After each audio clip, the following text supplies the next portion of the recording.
Hola, bienvenidos de vuelta. Hoy vamos a hablar nuevamente de fuentes conmutadas, pero esta vez de la familia de controladores UC3842A. Como sé que a ustedes les gusta mucho las SMPS en sus siglas en inglés, pero que sencillamente son fuentes conmutadas, les he traído la familia de controladores de PWM que seguramente habrán visto en algún circuito. Ya saben, si les gusta cacharrear por ahí, seguramente habrán visto alguno de estos modelos que aparecen aquí arriba. Ya que este IC está producido desde 1994 y hay muchos proyectos con él. Bien, los modelos de la familia, para que sepan por qué tantos números, se presentan en varios encapsulados, que son estos que ven aquí, el 1 y el 2 y el 3. Serían más o menos los encapsulados. Pero luego, si se fijan en el datasheet, dentro de estos 1, 2 y 3, hay subencapsulados también. O sea que no solamente se limitan a estos números. Y luego tienen pues el 42, 43, 44, 45, que serían realmente los 4 modelos, digamos, estructurales que tiene esta familia. El 42 y el 43 que van de 0 a 100 de PWM, estos son, digamos, los más ideales para hacer de CDC, y los 44 y 45 que tienen como tope el 50% de PWM, pero bueno, esto va perfectamente para los transformadores. Los transformadores tanto de ferrita como ferro resonante, el que ustedes quieran. Los transformadores normalmente los trabajamos al 50%. Dichos 4 modelos, ¿vale? El 42, 43, 44 y 45 se diferencian por lo que aquí vemos en la tabla comparativa abajo. Fíjense que ellos hacen el device con el 1, pero aplica para el 2 y el 3 también. Se diferencian básicamente en el rango de voltaje o en las ventanas de activación que tienen estos chips. Las cuales, en mi opinión personal, ninguna, honestamente, tienen mucho sentido. Verán, los MOSFETs, que es al final donde va este dispositivo conectado para conmutar, trabajan bien a partir de los 10 voltios. O sea, uno le suministra 10 voltios a la compuerta y a partir de ahí ellos, digamos que garantizan su máxima RS on, ¿vale? O sea, digamos la resistencia interna baja al mínimo. O sea, es decir, el switch está totalmente cerrado a 10 voltios. Y usualmente llegan a aguantar hasta unos 20 voltios. Hay algunos modelos que he visto, que de por cierto tengo uno por ahí que utilicé para la Tesla, que llega hasta los 30 voltios. Pero esos son casos raros. Normalmente hasta 20 voltios soportan los MOSFET en la compuerta. Entonces, si se fijan, aquí tenemos ventanas que van de 10 a 16, que esa sería como que la que tiene mejor sentido. Pero luego tenemos la de 8.4 que dice, bueno, ya ahí el MOSFET puede estar trabajando un poco resistivo. Y las siguientes, pues lo mismo, ¿no? Para los otros dos modelos. O sea, básicamente hay dos ventanas, ¿no? De 10 a 16, de 8.4 a 7.6. Y la verdad, pues para mí un mayor sentido hubiera tenido, por ejemplo, de 9 a 11. Porque 9 sería como que el rango mínimo inferior para la compuerta del MOSFET, porque al final el voltaje con que alimentemos el chip será el voltaje que tendrá la salida. Y 11 sería como el rango de, bueno, ya me enciendo, ¿vale? Me enciendo a 11, me apago a 9. Bien, y para simplificar todos estos modelos que están aquí, yo me voy a enfocar en el 3842, que es el primero, que va de 10 a 16, que es el rango de voltaje que, como ya les he dicho, es el que más me gusta de todos. Sin embargo, por ahí también he pedido un 1843, que, bueno, más que todo para probar, a ver si me llega antes de que termine el vídeo, pero si no, ya les digo, con explicar el primero ya entenderán los demás. No hay mucho secreto, todos más o menos tienen la misma estructura, que ya les voy a hablar más a profundidad. Y también elegiré el 42 porque va hasta el 100%. O sea, a mí, la verdad, el hecho de que se me limite hasta 50% no me interesa, porque el proyecto de hoy va a ser un DC-DC Boost. Al final del vídeo vamos a hablar de él para encender una lámpara Osram que se me ha averiado y entonces quiero utilizarla como un proyecto para aplicar este chip. Y como les decía, los modelos tienen internamente el mismo diagrama de bloques. O sea, más o menos funcionalmente son técnicamente idénticos, con la excepción de este bloque pequeño que con la letra T, que lo que significa toggle, ¿vale? Y significa, vamos a decir, cada vez que pasa aquí un cambio de reloj, cambia de estado, indiferentemente de lo que esté sucediendo en el comparador. Él va a cambiar de estado. Esto limita al 50% la PWM. Y en chips como el TL494 tenemos la opción de elegir ambas opciones o ambas topologías en un mismo chip. O sea, no es necesario decir, oye, es que tengo el 44 y me he arrepentido, voy a poner el 42, que va hasta el 100%, y simplemente con poner en alto o en bajo un pin ya lo tengo resuelto, ¿no? En este caso no, en este caso o eliges un chip o eliges el otro. Lo único que sí tiene positivo es que toda la familia tiene el mismo pinout, o sea, es decir que si con desconectar uno y poner el otro ya lo has resuelto, ¿vale? Bueno, hablemos un poquito de los pins, que este es el objetivo de esta gráfica de aquí. Empezamos por el BCC, digamos los más sencillos. Vamos a empezar de los más fáciles a los más difíciles, no hay ningún orden. Pero sí, básicamente, bueno, lo más fácil, ¿vale? Primero es el BCC, que como ya saben es la alimentación. Su voltaje tiene que ser positivo. Y el voltaje máximo recomendado son 30 voltios. Como ya les he dicho, el voltaje que entra por aquí es el que va a la compuerta. Entonces hay que tener cuidado con qué voltajes alimentamos este integrado para no dañar el MOSFET, a menos que tengamos un divisor de tensión o alguna otra solución a la salida. Y bien, luego tenemos la parte del oscilador, ¿vale? Que en este caso, al único pin que nos dejan acceder para el oscilador es el RTST, que es, bueno, el pin común que está entre la resistencia y el condensador, muy parecido a otros chips que hemos visto en el canal. Este pin también puede usarse para sincronizar el oscilador con otro oscilador, digamos un oscilador externo, un reloj externo. Más adelante veremos que esta señal, la señal que se genera aquí, la necesitaremos para darle más estabilidad al sistema, digamos al feedback que recibimos del sistema. Es una peculiaridad de este chip.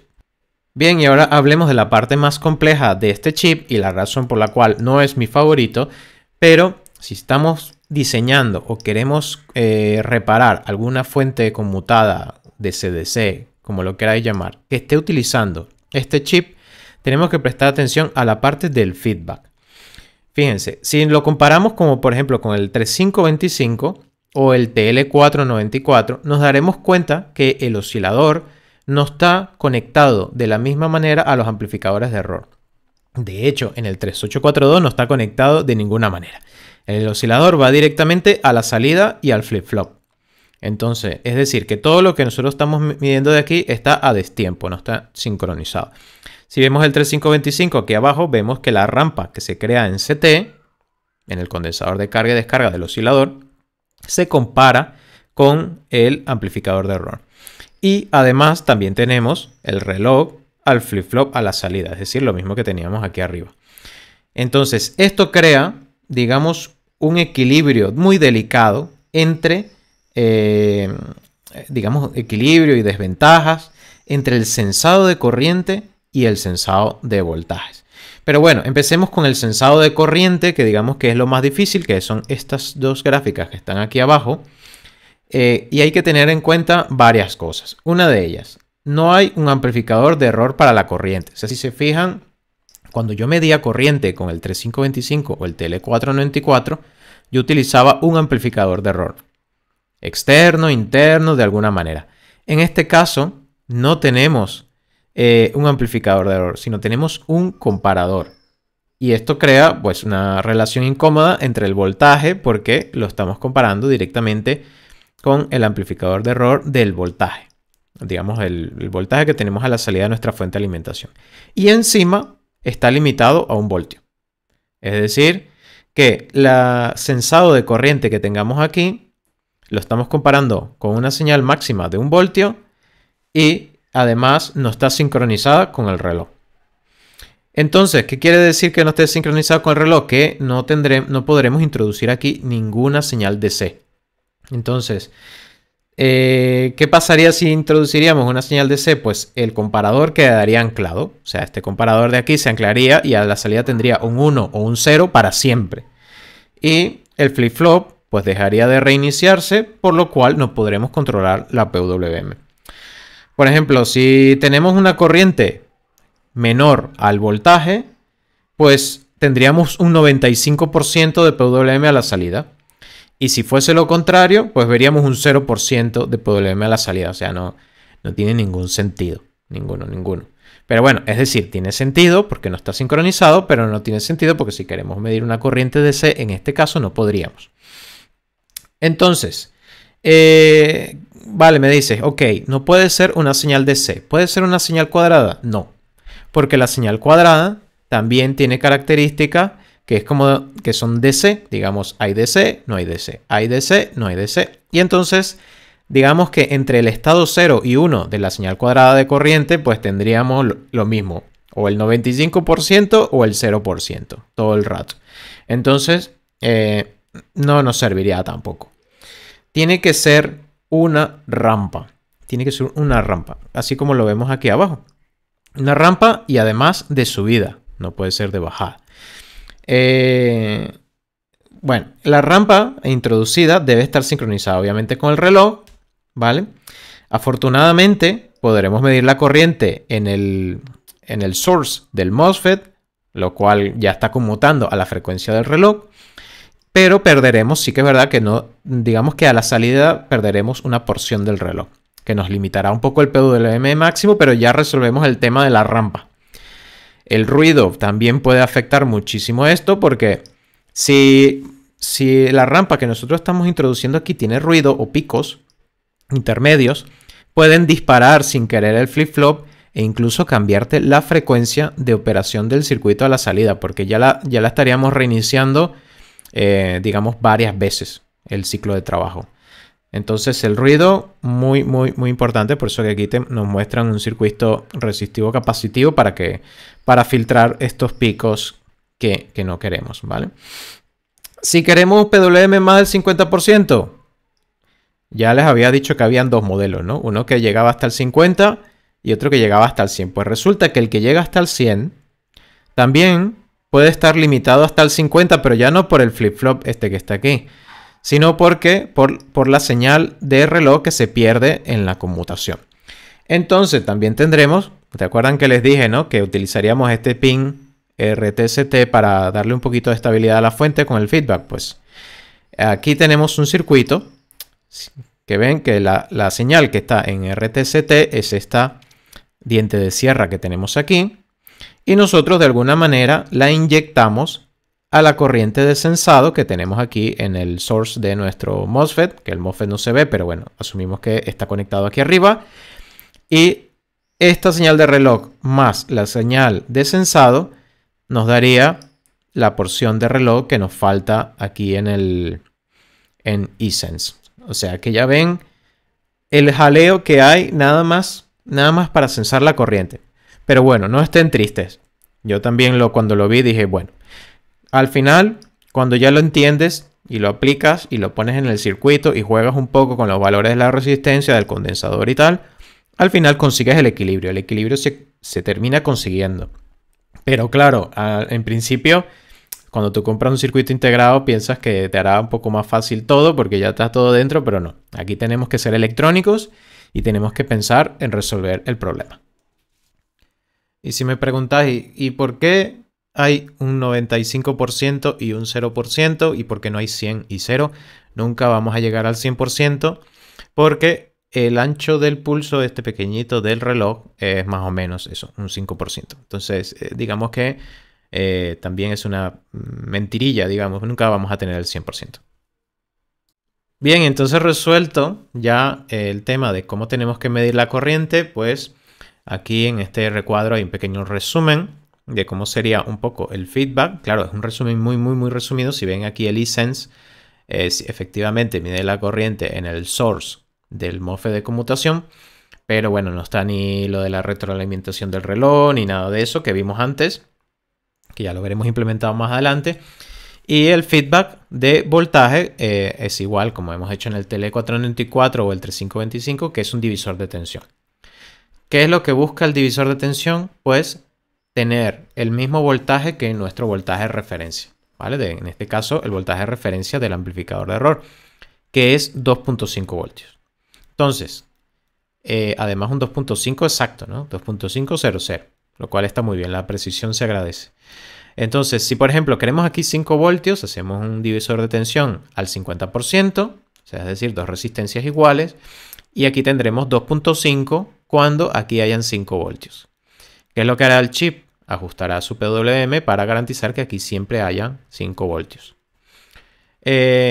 eso ya estaría listo allí. Por supuesto, también tenemos o tendremos acceso a la salida de este amplificador de error, igual que en los chips que hemos visto en otros vídeos. Y este acceso es principalmente para poder la impedancia o el Z feedback o la impedancia de feedback, que eso nos ayuda a que el amplificador de error tenga más precisión o pueda amplificar con más detalle este PWM aquí que estamos comparando, o digamos el ajuste del PWM en base al voltaje que estamos midiendo a la salida. También, por supuesto, aquí ellos lo llaman impedancia porque también podemos añadir un condensador para filtrar ruido, etcétera, ¿vale? Eso también lo hemos hecho antes. Entonces, ¿qué otra cosa podemos hacer con el comp o la salida del error del amplificador? Es que lo podemos forzar a masa, tanto para apagar el chip. O sea, si nosotros queremos apagar el chip, una manera muy ingeniosa es forzando el comp, este pin, ¿dónde está? Aquí. El comp lo forzamos a masa y apagamos el chip. Y también de esta misma manera podemos usarlo como un soft start. El soft start ya saben que es una opción que me encanta mucho de estos chips porque las fuentes conmutadas cuando arrancan tienen picos de corrientes muy altos y el soft start es una solución muy sencilla y muy útil para tener un arranque suave. Aquí tenemos un condensador que la carga de este condensador será el tiempo que tendremos de soft start, la descarga con el diodo y la recarga con esta resistencia RSS. Más adelante haremos un ejercicio con esto. Y con esto ya cubrimos todo lo del amplificador de error, que es más o menos lo que hemos visto. Y aquí sí podremos usar DC. ¿Por qué podremos usar DC en el voltaje? Porque ya digamos, la sincronización con el reloj la estamos haciendo a través de la corriente. No necesitamos sincronizar dos veces, no tendría sentido. Con sincronizar uno de los dos es suficiente. En este caso utilizamos la corriente, así que el voltaje puede seguir siendo DC. Bien, y con este circuito, que es el circuito de prueba número 1, es un circuito que está basado en el circuito de prueba recomendado por el fabricante, pero con algunas mejoras que yo considero que son claves a la hora de probar este chip. Como por ejemplo, tener alguna manera de regular la frecuencia. He puesto este potenciómetro de 100 kilo-ohmios aquí para poder ajustar la frecuencia, probar la frecuencia. He puesto también el soft start, que es algo para mí vital en este tipo de sistema. Aunque sí que es verdad que de pronto en alguna solución no es necesario, pero bueno, está bien poder probarlo. Otra cosa que también he puesto es el condensador de feedback. Este condensador de feedback nos ayudará a evitar ruido porque a veces tenemos problemas probando el chip y no sabemos qué es y resulta que se nos está acoplando algún ruido en el protoboard o en lo que sea. Pues este condensador en términos generales nos ayudaría muchísimo. Una resistencia de feedback a la mitad de la que sugiere el circuito de prueba del fabricante. Así podemos movernos un poquito más con este potenciómetro de retroalimentación. Y bueno, pues tenemos aquí también el potenciómetro tal cual como lo ha puesto el fabricante para regular la corriente de retroalimentación. Y pues he puesto advertencias y señales alrededor de todo el circuito para recordarnos, ¿no? Si quieren imprimir esta imagen de lo que podemos y lo que no podemos hacer. Por ejemplo, aquí tenemos todo lo que hemos hablado del eSense. Tenemos aquí también lo del oscilador, la frecuencia, cómo calcularla, los valores máximos y mínimos de la resistencia, máximos y mínimos del condensador, la frecuencia máxima de operación. Recuerden que esta fórmula de frecuencia puede verse alterada por lo que conectemos aquí. Entonces, en este caso tenemos conectado este transistor y es probable que este voltaje que está en RTST se vea alterado por la corriente que fluye a la base del transistor. Entonces, esta fórmula ya no se cumpliría. Habría que añadirle, pues, esta corriente que fluye aquí al transistor, ¿vale? También tenemos aquí algunos recordatorios, como que el feedback tiene que ser 2.5, licencia 1 voltio, RTST, la corriente máxima de descarga, el voltaje pico de la señal. Lo mismo para la señal de comp, cuántos son las corrientes de subida y de bajada. Y bueno, así ya con esto podemos llevarlo al protoboard y hacer pruebas, que es la mejor forma de conocer este chip. Así que bueno, vamos al protoboard, que ya lo tengo montado, y vamos a hacer unas pruebitas para que vean qué es capaz este circuito. Vamos a ello. Bien, aquí tenemos el circuito montado. Esto sería el condensador este rojo que ven aquí, sería la parte del soft start con el diodo y su transistor. Aquí tendríamos el otro transistor para la corriente que retroalimenta la parte del reloj a la corriente. Este sería el potenciómetro para ajustar la frecuencia, el potenciómetro para ajustar la corriente virtual y el potenciómetro para ajustar la tensión virtual, ¿vale? Entonces, ahora mismo tengo conectado el osciloscopio a la salida y al reloj. Entonces, lo que tenemos aquí en pantalla, ¿vale? Lo que sería el reloj, que es la carga y la descarga del condensador. Y aquí vemos que cada ciclo de la salida es la carga y la descarga del condensador, ¿no? Que más o menos sería 1.7 voltios pico según el fabricante. Yo lo estuve midiendo hace rato y está a 1.6 aproximadamente, o sea que está ahí como indica el datasheet. Si yo me pongo aquí en el potenciómetro de la frecuencia, efectivamente, pues puedo reducir o ampliar la frecuencia, ¿vale? O sea que con poner un potenciómetro, porque allí a veces me preguntan que cómo controlo la frecuencia. Bueno, puedes variar cualquiera de las dos cosas, o el condensador del reloj o la resistencia del reloj, o alguno de los dos. Cuando ya se te acaba la escala con el condensador, pues cambias a un condensador siguiente y así. Entonces, ¿qué pasa? Si yo ajusto el voltaje, vamos a ponernos aquí en el voltaje. Si yo incremento el voltaje, el PWM se reduce, porque él está buscando compensar con PWM. Puedo reducir hasta que se apaga, y eso está bien, lo que les decía, puede ser el 0%. Y puedo incrementar hasta el 95%. El 95%, aquí ven, 94.84, 95 básicamente, que no puedo aumentar más porque el espacio este que queda aquí es el espacio digamos, del pulso del reloj que está internamente en el chip, ¿vale? O sea que nos podemos mover desde 0 hasta el 95%. Ahora, en el caso de la corriente, en este diseño, que es el que sugiere el fabricante, aquí me voy a pinchar en la corriente para que la vean, cómo sería la forma de onda que tendría. Y aquí está en azul, ¿vale? Voy a hacerlo un poquito más grande, ¿vale? Y entonces esto sería la corriente. La corriente sucede lo contrario, bueno, más o menos, ¿no? A medida que se incrementa, es igual que el voltaje, quiero decir. A medida que se incrementa, se reduce el PWM, y a medida que decrece, incrementa el PWM, ¿vale? Esta sería más o menos la relación. Es muy parecida a la del voltaje, lo único que ya ven que tiene que ser una rampa ascendente, si no, no funciona. Ok, entonces, claro, aquí estamos haciendo trampa porque, que es lo que no me gusta del circuito de prueba del fabricante, es porque nosotros ya estamos retroalimentando directamente una señal del reloj a la corriente. Entonces, de esa manera, digamos que es como trampa, ¿no? Yo creo que mejor es el siguiente circuito que vamos a hacer, que es un circuito en donde utilizamos la salida como digamos, como la señal matriz para medir la corriente. Vamos a ello.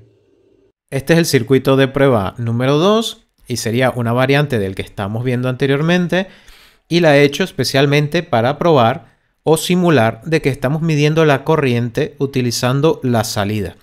Entonces aquí cojo una porción de la señal de la salida, la paso por un potenciómetro para dejar pasar más o menos de esta señal, y esta R9 vendría siendo el equivalente aproximado a mi resistencia de source del MOSFET, ¿no? Como simulando y tal. Tengo aquí el condensador que me ayudará a hacer la rampa de subida, y esto irá a mi eSense. Entonces, ¿qué es lo que queremos demostrar aquí? De que podemos simular que medimos con la salida, la corriente, y dos, que no podremos medir más del 60% de PWM aproximadamente, ya que en el camino perderemos una porción de la señal de reloj. Vamos al protoboard y lo miramos. Bien, y aquí tenemos el segundo circuito de prueba. Básicamente es igual al primero, lo único que ahora estoy tomando la señal de la salida y la estoy convirtiendo en una rampa con un condensador y la controlo al pin 3 mediante este potenciómetro de 100K. Entonces en el osciloscopio ahora mismo tengo la salida y tengo lo que sería la corriente simulada para mostrarme. Entonces veamos, tenemos aquí la salida en amarillo y en azul ves que tenemos una señal muy parecida a la rampa del reloj, lo único que esta es un poquito más triangular debido a que los tiempos de carga y de descarga son casi los mismos, ¿no? En este caso porque por la manera en cómo está hecho el circuito, pero ya esto vale para hacer la prueba. Entonces, ¿qué es lo que pasa con este circuito que no nos permitirá, según el fabricante, hacer un PWM superior al 50%? Pero bueno, realmente sí que lo podemos hacer un poquito más, casi al 60%, algo así. Pero no podremos llegar efectivamente al 100%. Bueno, vamos a hacer una prueba.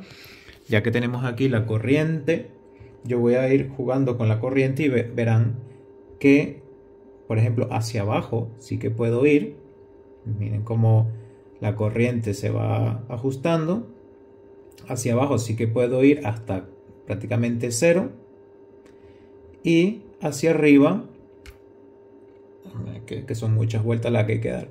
Y hacia arriba, cuando ya vamos a llegar al 50, así que puedo pasar 50, 53, 54, 58, 59.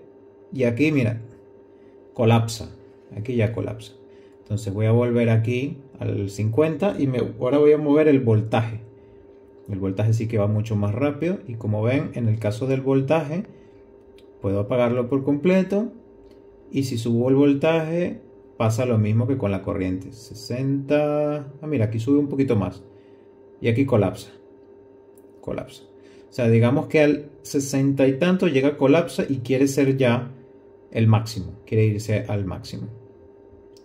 Entonces ese es el problema de no tener un feedback del reloj digamos, en combinación con la corriente que medimos en nuestro MOSFET. Y a eso lo solucionaremos en el siguiente circuito. Vamos a ello. Bien, y por último tenemos el circuito ya con Slope Compensation, que viene siendo el circuito que nos permitirá añadir una porción de la rampa del reloj o del oscilador a nuestro eSense. Si se fijan, es el mismo circuito que antes. Tengo mi potenciómetro, mi resistencia de 1K, todo igual, simulando que estoy midiendo en el source del MOSFET, y le inyecto una porción del oscilador a través de este NPN que llega aquí al nodo del eSense. Entonces, de esta manera sí que podremos movernos bastante en el PWM y lo veremos ahora en el protoboard. Vamos a ello. Bien, y aquí tenemos el tercer circuito, que sería ya con la implementación del Slope Compensation, que viene siendo este transistor con esta resistencia de 10K aquí, que va igual que en el circuito que vimos anteriormente, que ya estábamos retroalimentando con la salida. Pues aquí nos unimos con esa parte del circuito al pin 3. Entonces, con esto lo que buscamos es obtener más que este, que teníamos un 60% más o menos de PWM máximo. Y aquí, en teoría, deberíamos alcanzar más. Entonces, bueno, vamos a verlo. Aquí tenemos el osciloscopio y tengo aquí el voltaje alto. Entonces vamos a reducir el voltaje para que se incremente el PWM. Aquí, bueno, vamos incrementando. Aquí ya llegamos a 50, 60, 70. Aquí ya a este punto hemos superado mucho el circuito anterior. Seguimos subiendo. 80. Y aquí vemos que como que falla un poco, pero esto yo creo que ya es el protoboard, ¿no? Aquí estamos a 80%. Igual el protoboard nos crea algún acoplamiento ahí de señal, pero como ven no es que se pone como el otro que como que empezaba a oscilar un montón. Aquí es como que se monta un poquito la señal y si seguimos subiendo pues ya se nivela al máximo, ¿no? 93%. Bajamos un poquito y aquí, como ven, hasta el 0%. Aquí como que bueno, tenemos un pequeño ruidito aquí, que igual es bueno, como les decía, el protoboard se acoplan muchas señales, pero por ejemplo con éxito hemos llegado vamos a ver que hasta que al 83%, bastante estable. Con la solución del Slope Compensation ya es bastante estable. Como ven, este tema de lo que es la corriente es bastante delicado con este sistema, ya que, claro, dependiendo de cómo esté la rampa, si la rampa está fuera de sincronización con el reloj, si hay ruido, si hay cualquier cosa, todo puede fallar. Todo puede fallar, pero sin duda el Slope Compensation es necesario para alcanzar niveles de PWM altos. Y por cierto, acerca del Soft Start, que no se los he mostrado en ninguno de los circuitos que hemos ido viendo, pues bueno, vamos a aprovechar de que ya tenemos un PWM bastante alto. Lo he puesto aquí en 85%. Entonces vamos a ver cómo sería el Soft Start funcionando para esto. Voy a desconectar aquí la alimentación. Veamos aquí el osciloscopio y voy a activar la alimentación. Y aquí ven cómo funciona. Voy a hacerlo de nuevo. El Soft Start. Súper suave. Claro, ya si quieren que sea mucho más rápido, sería cambiando el condensador o la relación que tienen en la resistencia de carga. Para poner a prueba todo lo que hemos aprendido con un problema real, he decidido reciclar una bombilla LED que compré hace tiempo, que bueno, lamentablemente ha fallecido. Es un circuito que no aguantó, digamos que ha venido malo de producción. Y bueno, afortunadamente la bombilla estaba en garantía, me han dado una nueva. Pero esta bombilla, pues además que es muy bonita por su forma así vintage y todo lo demás. Una bombilla LED que por solo 12 vatios da el equivalente a unos 100 vatios de luz.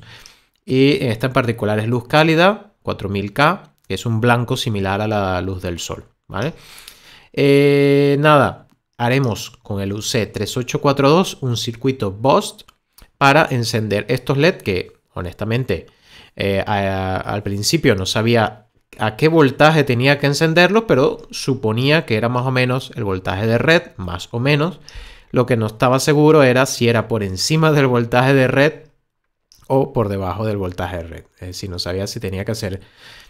si lo que tenía aquí en el casquillo, que es donde guardan el circuito, era un BOST o un buck converter.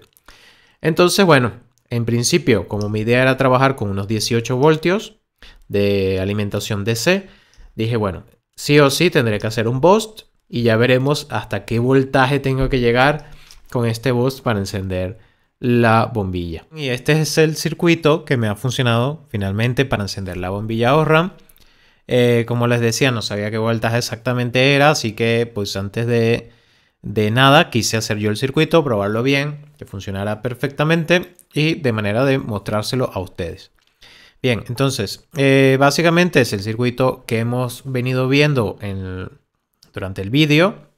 Lo único que ahora sí que el feedback, por ejemplo, está conectado ya directamente a la salida del circuito, porque necesitamos ahora medir ya no los 5 voltios y jugar con los 5 voltios, sino ahora realmente estamos midiendo la salida de nuestro bus converter.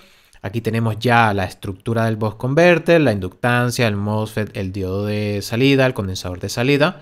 La salida del UC2842 está ya conectada a la compuerta del MOSFET y el source del MOSFET está correctamente conectado a las resistencias de shunt, que en este caso son 3 resistencias de 1 ohmio conectadas en paralelo.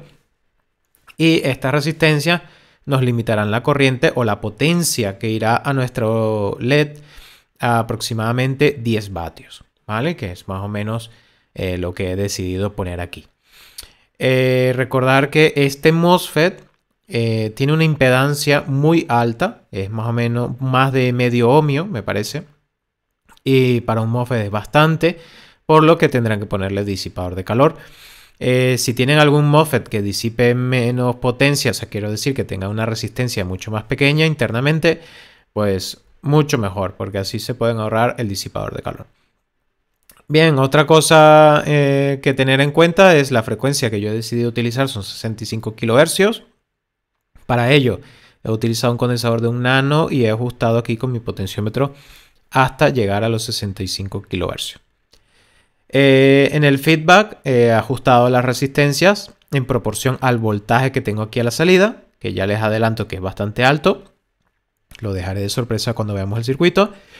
Y aquí he puesto este condensador C2, que es de 100 nano, que a mí me da bastante estabilidad en el circuito en el protoboard. Estoy montándolo en el protoboard, por lo cual es probable que si lo quieren replicar y montarlo en una PCB, este condensador igual no les hace falta, aunque no lo descarten, ténganlo por ahí en consideración.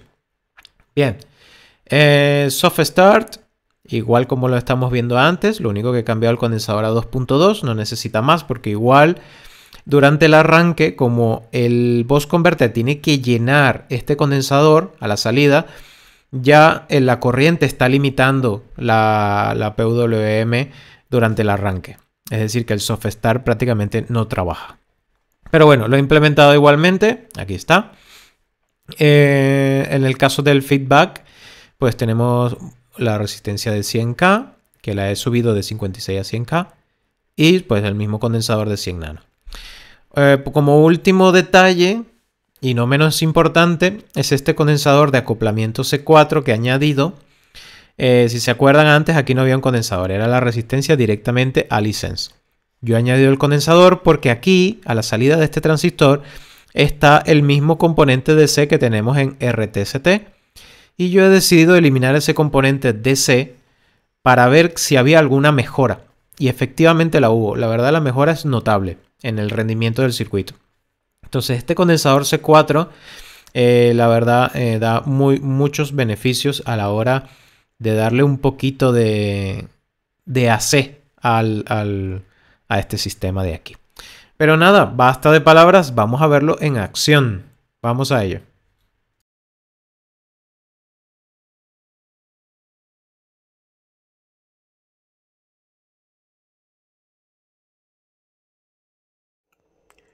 Bien, y aquí tenemos la caja de lo que viene siendo la bombilla que se había quemado. Como ven, luz cálida, 11 watts.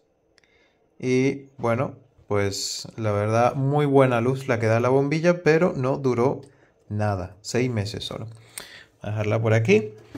Y lo que he hecho, aquí tenemos la bombilla, lo que he hecho con ella es quitarle el casquillo, ¿vale? Dejando solamente el vidrio desnudo, y he soldado aquí dos cables, uno rojo, uno negro, tras identificar cuál era el positivo y cuál era el negativo.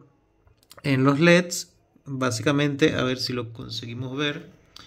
Si se fijan, aquí en el que tiene el agujerito, la patita metálica que tiene el agujero, es el positivo en este caso.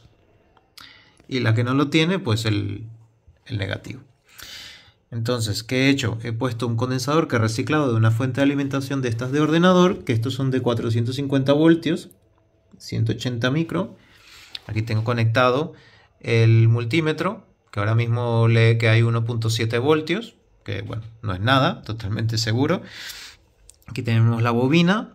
Esta bobina, por cierto, tienen que usar este tipo de bobinas. Si usan toroidales, no, la verdad no rinden igual. Estas bobinas van mucho mejor para este tipo de cargas de alto voltaje. He intentado con toroidales, lo consigues, pero se recalienta mucho el material, el núcleo de la bobina se calienta muchísimo. No estoy seguro por qué, pero parece que se saturan mucho más fácil los toroides que este, y eso puede ser la razón del calentamiento. Si sabes por qué funciona esta mejor que el toroide, déjamelo en los comentarios, porque la verdad para mí es muy curioso.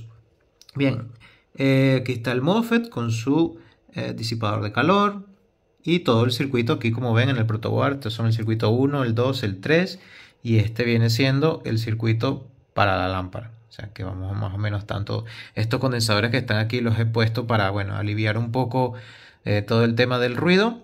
Y aquí tengo los 19 voltios listos para enchufar y para que vean todo el voltaje que se necesita para encender la bombilla Osram, que aquí pueden ver que efectivamente es la bombilla Osram. Esta versión es la de 220-240 voltios, ¿vale? Que en este caso ya verán que es mucho más. Entonces, bueno, vamos a poner la cámara aquí y preparado, miren, aquí está la fuente de alimentación, 19 voltios. Y allá vamos. Fíjense en el voltaje del multímetro con soft start. ¿Qué les parece? 430 voltios. 430. Aquí ven que está bajando el voltaje de a poco, pero es porque está limitando la corriente. La corriente. Estamos limitando la corriente con el circuito de manera de que o sea, porque los LED, lo que pasa con los LED es que empiezan a subir su corriente a medida que se van calentando. Y entonces aquí de esta manera podemos ir compensando con voltaje. Pero ya ven, son 430 voltios. Recuerden que esto es alto voltaje, esto te mataría instantáneamente, es muy peligroso. De esta manera, bueno, vamos a apagar un momento la bombilla. Aquí se queda remanente un poquito de brillo a medida que se va descargando el condensador. La vuelvo a encender. Apago. Enciendo. Como ya ven, está funcionando perfecto. Lo que hago yo para descargar el condensador, tengo aquí una resistencia de 1 kilo ohmio que es de 3 vatios. Esta resistencia me ayuda a cortocircuitar un poco la tensión del condensador. Ya le voy a mostrar. Cojo con un alicate aislado, solo por seguridad, porque estamos hablando de tensión DC, y descargo. Vamos a ver que se vea el multímetro. Aquí ven que se ha descargado el condensador correctamente y podemos volver a encender sin ningún problema. Veamos el soft start.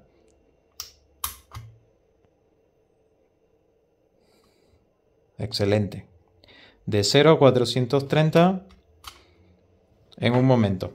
Vamos a volver a descargar y les voy a mostrar cómo se ve en la fuente de alimentación.